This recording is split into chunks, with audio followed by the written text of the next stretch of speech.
All right. Good Sunday evening to everybody. Hope everybody having a good weekend.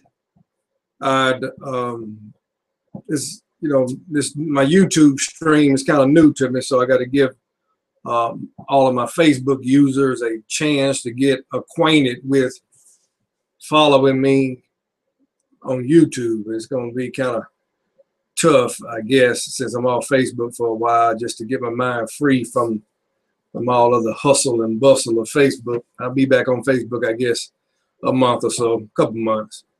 But anyway, I want to talk a little bit this evening about cultural rot and and what's really the answer for what we see in our culture. And I don't have to go down and name all of the things that I'm talking about as pertaining to cultural rot. I think we all can look around, whether you're religious or irreligious. I think we all can look around and see that our culture is changing for the worse and not for the better. You don't have to be a religious person to see that. At one time in my life, many of the things that we see now, I didn't see growing up as a young boy.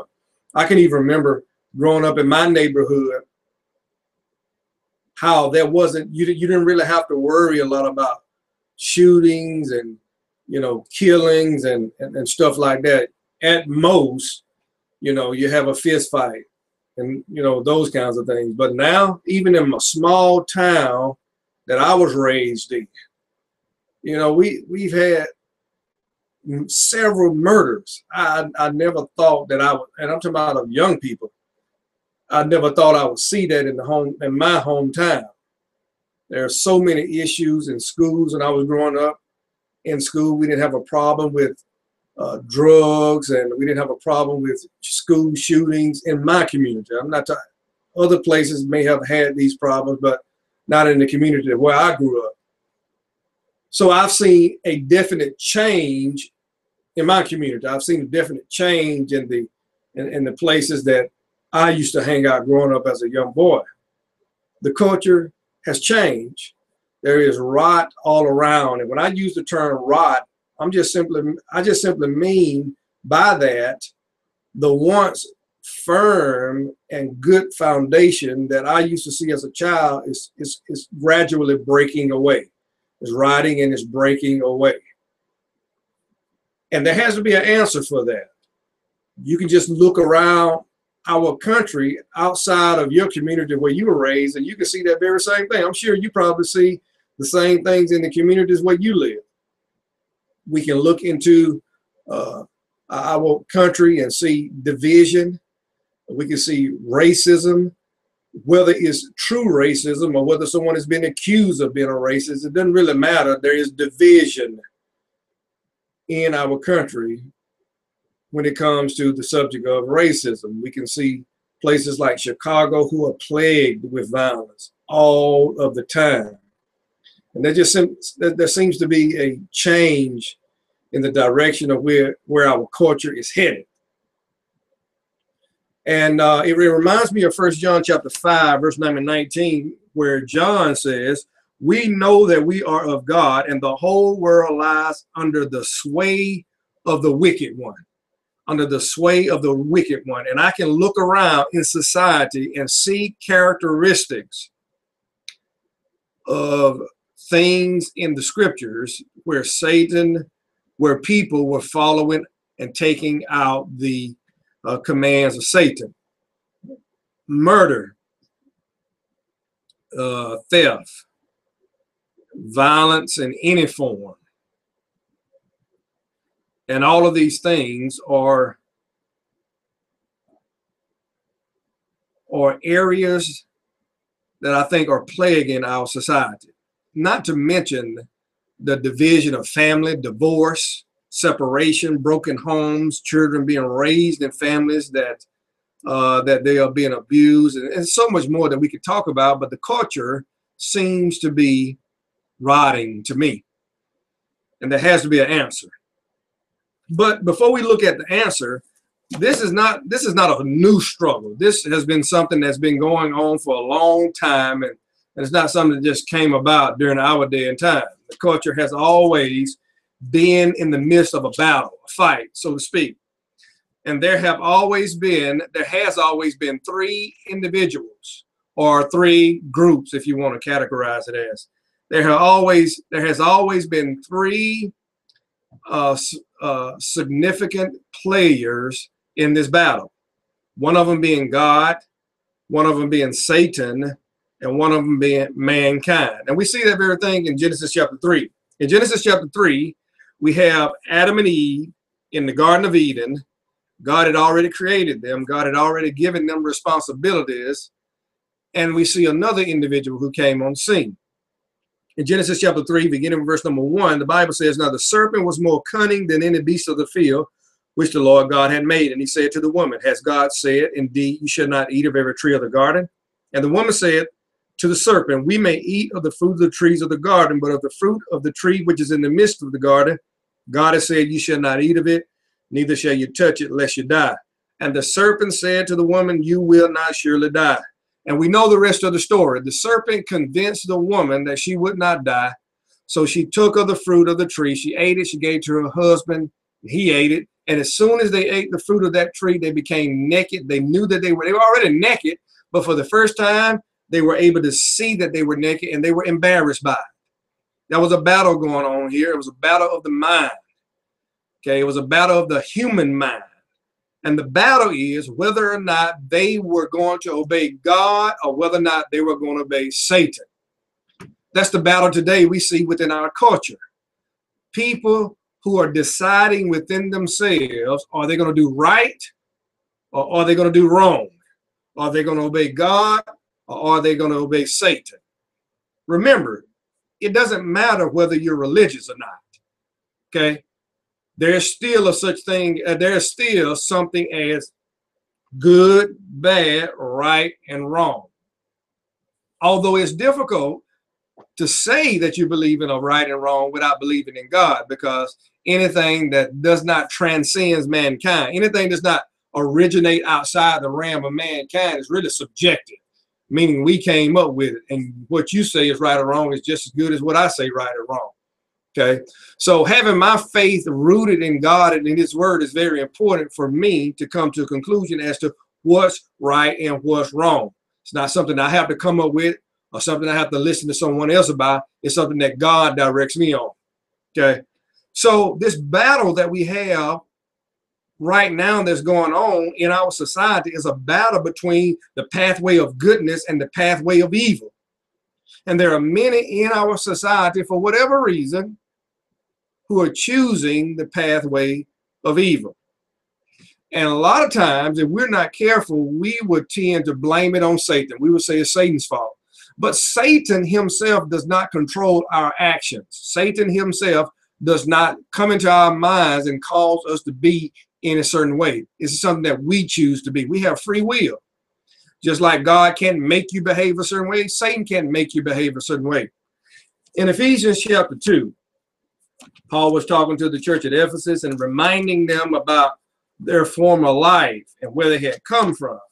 And I want to show you one of the things that he said to them in Ephesians chapter 2, beginning of verse number 1. Paul says, "And you he made alive who were dead in trespasses and sin, in which you once walked according to the course of this world, according to the prince of the power of the air, the spirit who now works in the sons of disobedience."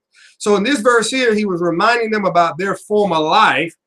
He told them that they once walked in that former life. And they walked in that former life because they chose the course to follow Satan. This was not a course that was forced upon them. This is a course that they chose to follow. In Colossians chapter 1 and verse number 21, Paul again talking about these pathways. Notice what he says. Colossians 1 and verse 21. Let's start at verse number 19. "For it pleased the Father that in him all fullness should dwell, and by him to reconcile all things to himself by him, whether things on earth or things in heaven, having made peace through the blood of his cross. And you who once were alienated, now watch this, and enemies in your own mind by wicked works, yet now he has reconciled. Paul says you were enemies of God, but you were not enemies of God because Satan was controlling you. You were enemies of God because in your mind you chose to do evil. So this culture that we live in is rotten, not because Satan is going around controlling people, but because we as individuals have free will. And because of that free will, we choose to do wicked things. We choose to live an evil life. When someone chooses to go out and murder someone, it's not because Satan made them, it's because they themselves chose to do it. The sin we see in society is not a result of Satan controlling people, but a result of people choosing to do wicked things in their own minds. Is there an answer for this? It amazes me how these politicians are always trying to come up with answers for everything going on right now. If you look at the shootings that we see in society right now, politicians always got an answer for that. Take away the gun. And I'm telling you, you can take away every gun you want to take away, even though you're not getting mine. You can take away every gun you want to take away, and it will not get rid of the violence in the hearts of men. It just won't do it. Mankind will devise a way to hurt people no matter what you do with guns, no matter what you do with knives, no matter what you do with anything. Mankind will find a way to hurt someone if it is in his mind to do so. But what's the answer? There's only one answer, and we find it in John chapter 20. And I believe this is the sole answer to help heal our society of the cultural rot that we face today. In John chapter 12, we're going to start at verse number 27. Jesus is talking, begins in verse 27, and he says, "My soul is troubled. What shall I say? Father, save me from this hour. But for this purpose I came into the world.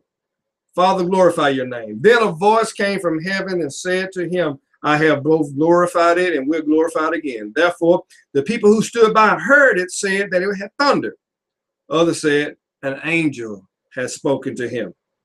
Then Jesus answered and said, "The voice did not come because of me, but for your sake. Now is the judgment of this world. Now the ruler of this world is cast out." Now watch verse 32. "And if I am lifted up from the earth, I will draw all peoples to myself." There's only one answer for the healing that our world needs, the healing that our nation needs, the healing that our community needs. And that is, Jesus must be lifted up. The message of the cross must be spoken. The message of salvation must be delivered to people who need to hear it. The message of people being rescued from a life of darkness and being translated into a life of light must be spoken to people in order for them to change. The only way the cultural rot will stop is if we stop the rotting hearts. And the only way to stop the rotting hearts is to give people the only message on the face of this earth that can heal the hearts. And that is the message of Christ. Because it's only this message that's going to change people. When Jesus was talking to Nicodemus in John chapter 3, he was talking about being born again. He was talking about the new birth. Jesus used a story in the Old Testament to show us how to be healed.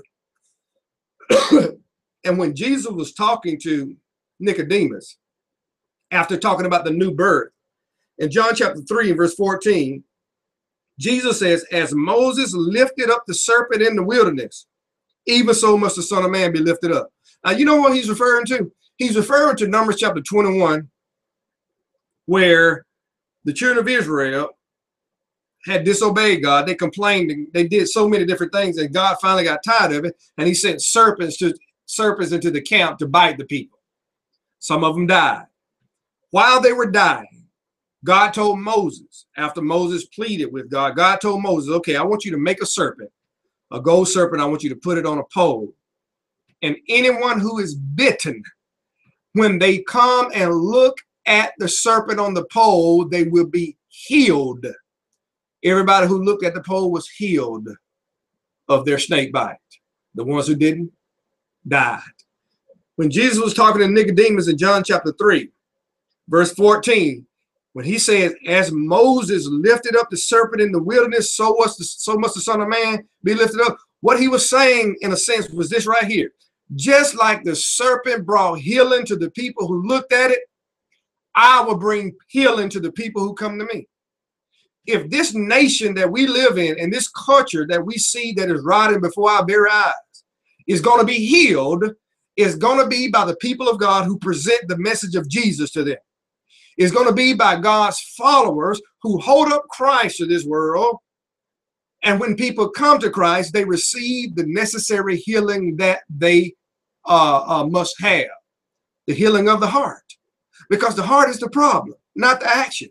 You remember in Matthew chapter 5 when Jesus was talking about murder? Matthew chapter 5, verse 21 and 22, he said, you heard it has been said, thou shalt not murder, but I say unto you that whoever hates his brother without a cause is guilty of the judgment. You see, the unique thing about Christianity is that Christianity raises the bar. Christianity does not focus on the action. It focuses on what causes the action. Jesus does not expect us to focus on the actions. You see, people shooting people is not the problem. It's what causing them to shoot people. That's the problem. And Jesus' main point is this right here. We've got to fix the heart. And until we fix the heart, the action is not going to change. They're just going to use a different means or different method in order to carry out the evil plans. There can be healing in our society, but people of God have got to wake up, roll up their sleeves, and not be afraid to carry the message of healing to the world. The answer to our cultural rot is Jesus, and Jesus alone. And that's why Jesus said in John 14:6, I am the way, I am the truth, I am the life. He is the way to cultural healing. And we must carry his message to those who need it. Well, God bless you. Y'all have a great rest of your Sunday evening. Feel free to comment on the lesson. Just be respectful. Feel free also to subscribe to my YouTube channel, and also send this channel to any of your friends. Thank y'all. God bless you. I keep you in my prayers as you keep my family in your prayers, and roll tide. God bless.